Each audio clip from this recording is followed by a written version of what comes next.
Na mtazamaji, zilikuwa sekunde zimepereji kwa dakika nazo zimevunja ungo kwa jisaa. Hatimaye ile siku imeweza kufika.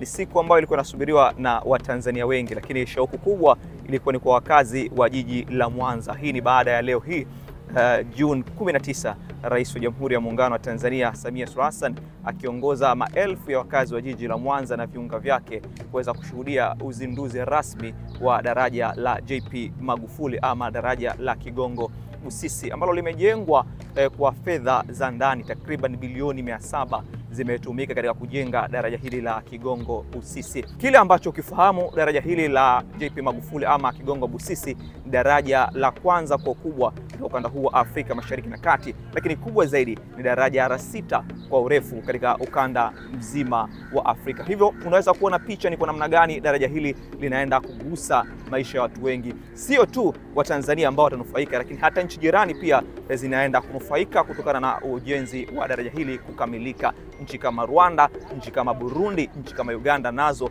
zitakuwa sehemu ya mataifa nufaika kutokana na mradi huu mkubwa ambao umekamilika. Aliuasisi hayati John Pombe Magufuli, lakini Daktari Samia Suluhu Hassan ameenda kumalizia pale ambapo John Pombe Magufuli alikuwa amepaanzisha.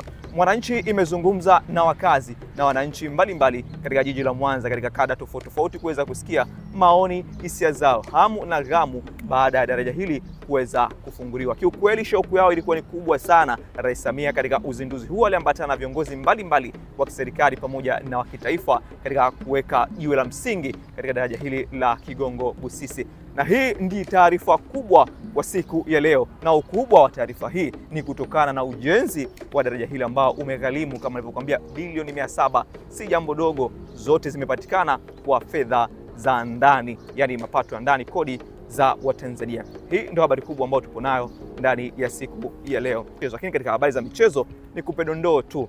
Shirikisho la mpira wa miguu Tanzania TFF limepeleka mbele mchezo FA wa kombe la shirikisho la CRDB Dar es Salaam Young Africans dhidi ya Singida Big Stars ambao ulipangwa upigwe tarehe 28, lakini kutokana na mabadiliko ya ratiba mchezo huu utapigwa Juni 29 katika dimba lile la Amani Stadium.